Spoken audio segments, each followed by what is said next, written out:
So many people ask me, I want to move out. What's your opinion on it? And I don't know why you're asking, because I know what you're thinking. You're wanting someone to confirm that you want to move out and that that's okay and that your life will be as magical as one of those many 80s films you were forced to watch on rainy days that had terrible costuming and a budget of, I'm thinking, 40 grand, which, yeah, okay, that was more than what it is now, but it was still not enough to make a film, especially a fantasy one.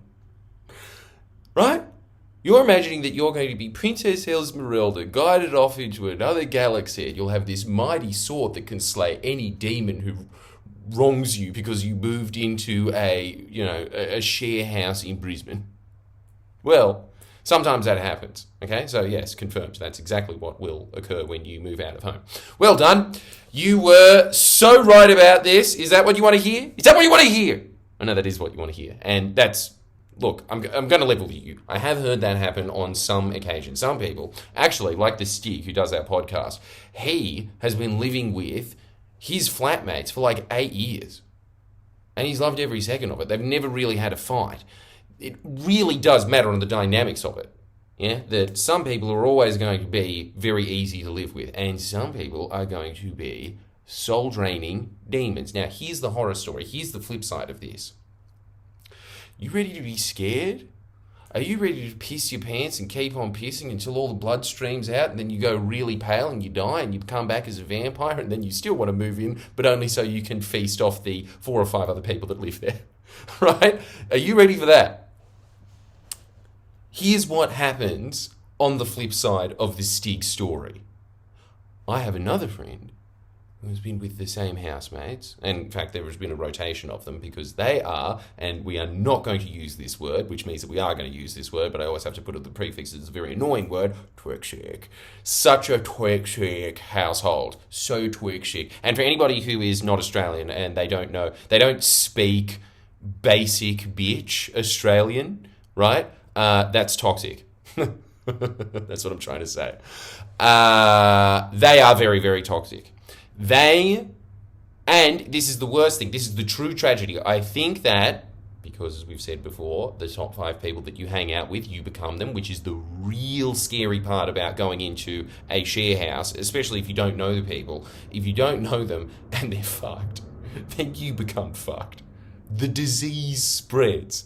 Your crap door that is kind of rotten at the bottom because it is a share house owned by a Greek nunna who refuses to pay for repairs ever. Even if you're in a good share house, they'll always come in, look at the black mold and go, no, you're clean. It's like, I'm pretty sure you have to get the whole thing redone.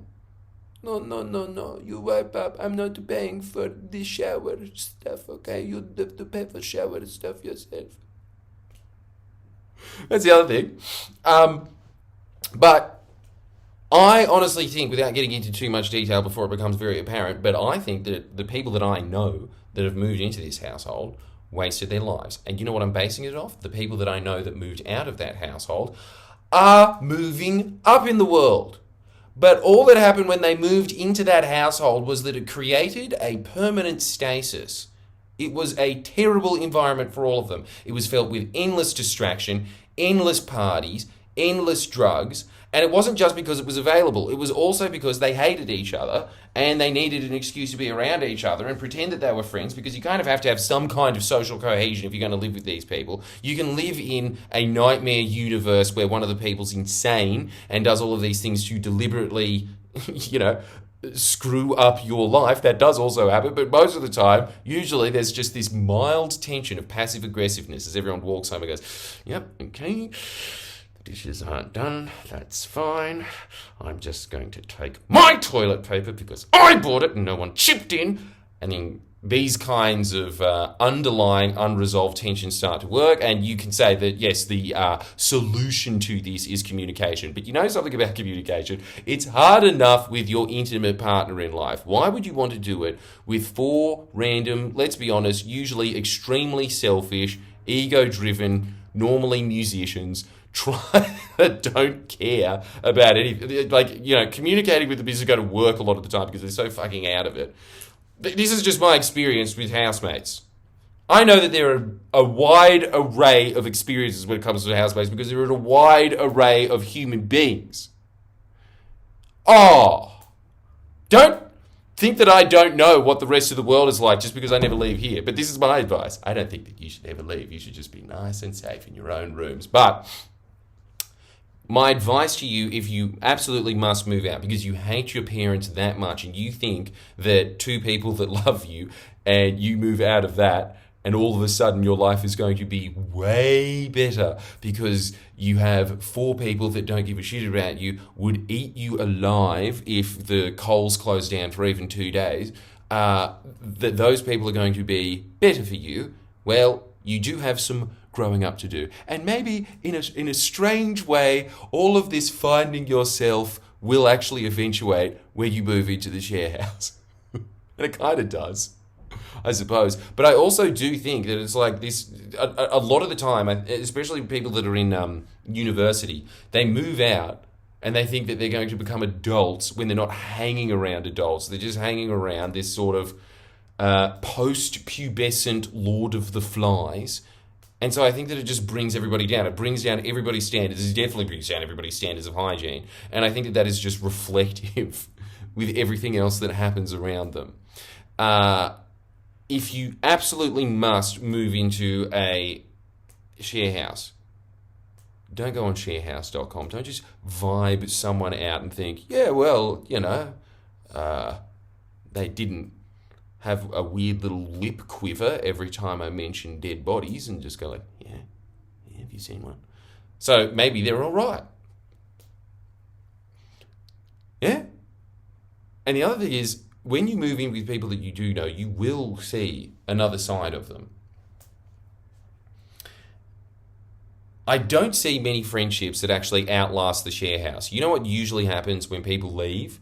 They leave because they're sick of the other people, and then once they see them that way, they never unsee them. It is a very good way to destroy friendships. Very rarely do you ever leave because I'm just doing so successful in my career that I don't need to live with 5 people anymore. A lot of the time, there is a lot of broken relationships as a result of that. I know that I'm painting a nightmare scenario here, but this is just my personal experience, what I've seen with other people. When people always say to me, I want to move out, it's just like, I really don't understand it. Especially, like, a lot of the people that always say that are people that have a granny flat at the back of their own house. And it's like, you live in your own self-contained apartment anyway. I don't understand it. So what are you getting? It's just like slightly less awkward when you bring home a Tinder date, which doesn't even happen that much anyway to justify moving out in the first place, be honest. And, it is slightly less awkward than meeting your parents, but it's also still fairly awkward. And it's also way more chat. So, just, dude, sneak over the back fence of your house. Christ.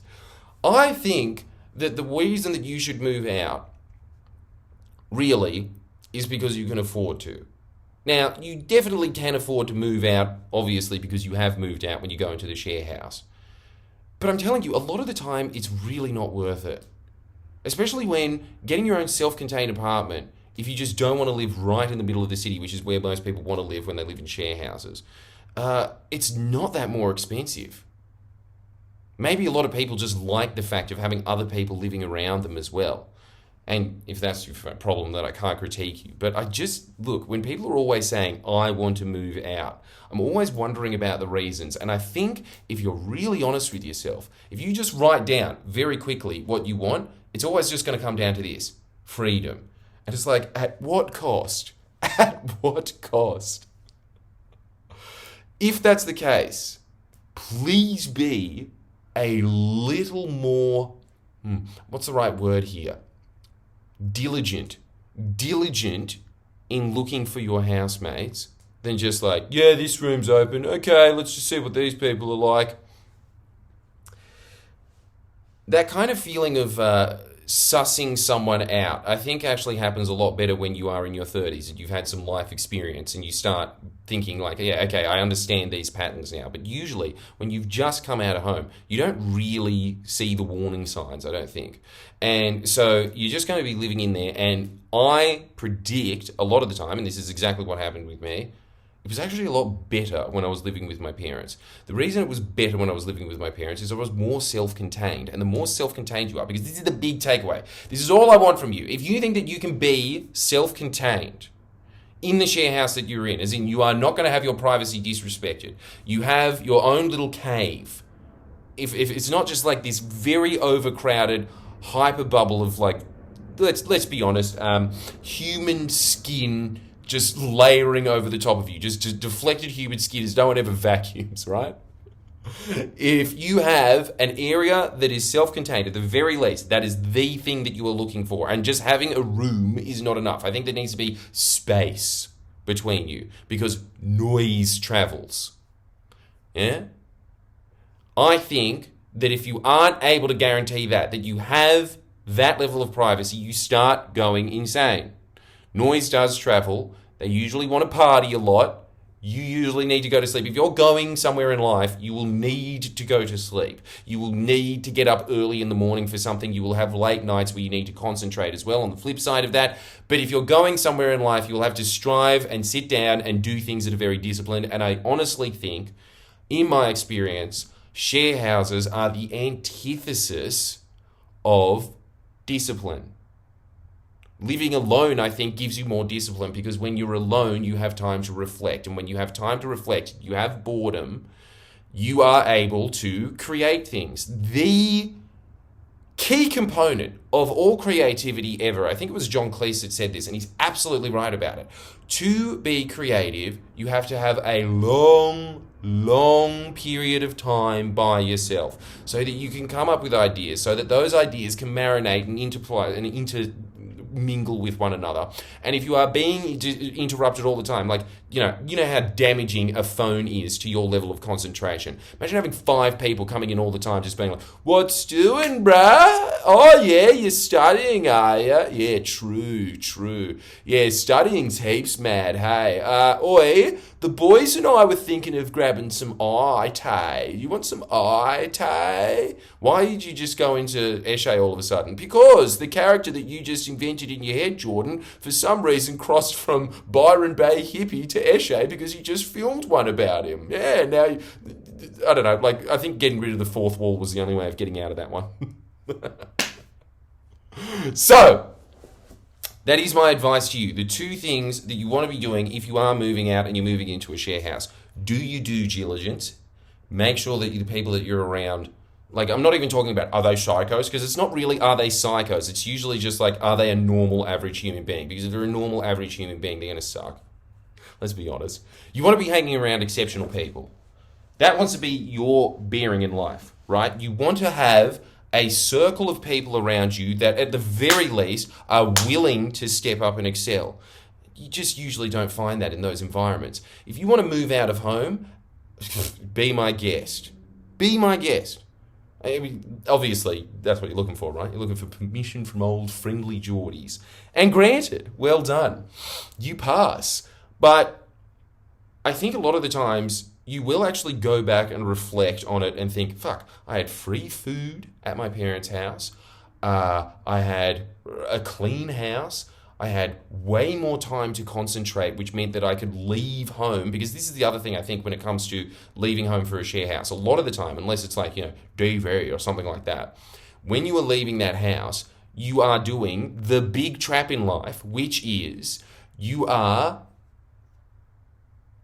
getting the short-term prize as opposed to the long-term prize. Always remember that. Good things come to those who wait. I honestly don't think that there's any shame being at home, no matter how old you are, as long as you are moving in the direction to get out. All I'm saying is, if you are moving into a share house, make sure that that is not the end, because it scares the living hell out of me when I see people that have been living in the same fucking house for 10 years and they are getting worse. They are getting... It scares me. It scares me even looking at these people now because they're just degenerating. So you don't want to be in that. Yeah? You really don't want to be in that realm, because I think it is, as always, and this is the big thing that I'm very passionate about, and that's why it's the whole point of this thing of Jordan Shanks, right? I don't want you to waste your potential. You owe it to the planet, you owe it to yourself, you owe it to your friends and your family to excel in life. You really do. And I think that every time that you are surrounding yourself with people that are just trying to, every time that they are distracting you, you've just diminished a little more of your potential in life. There's the truth. So anyway, if you think that you can give yourself some privacy, and you think that the people that you're living around, that they are not scummy, is the best way to put it, I think. Move out in that situation. Other than that, I think it's probably better to just save up or get into the point in life where you can just go into like a studio apartment or something and live by yourself. I think that having a self-contained, and this is obviously coming from somebody who does not have attachment issues. I have the exact opposite. I'm just like, leave me alone. So obviously I've got to be like, why would you want to be with anybody else when you've got so many voices inside your own head, right? So I've got to be thinking that. But that's my advice on the matter anyway. I think that if you are going to move forward in life, you actually do need to spend a lot of time by yourself, purely just to reflect on things. It's a necessary evil. Yeah? Even if you don't like it, it's just the addiction of being around other people just to satiate that little feeling in your head of just being like, I'm nervous. What if a saber-toothed tiger comes and eats me? It's not worth it. Anyway, if you thought that was useful, make sure that you sign up to Jordan Shanks. And the reason that you should sign up to Jordan Shanks is because I will get you out of your parents' house as quick as I possibly can. I can promise you that. If you take up my advice, for the tiny investment that you are putting in, you will get huge gains. You really will. I mean, a guy that has read 300 self-help books, I can give you advice. I can direct you along your path in life. I can do that because I have the education for it. Okay? Not to brag, but I really do think that you are not going to get anything that is going to give you a better return on investment in the long trajectory of your life, because this is the whole thing about this. I swear to God, signing up to Jordan Shanks better than any university degree that you could ever get. And I say that because I went to university and I think, wow, I've got a degree in politics and I don't use anything in my politics degree that I did. Nothing, not one thing, but everything that I ever read in self-help. Even if it was something that I'd learned before, the fact that it was being repeated in my mind, good, because repetition is the mother of skill. What do they do in the military? They make you just reload your cartridge over and over again so it becomes second nature when you're in the war zone. That's what self-help is, for life. Anyway, you like that pitch? You fucking do, don't you? I'm good. I'm real good. So sign up!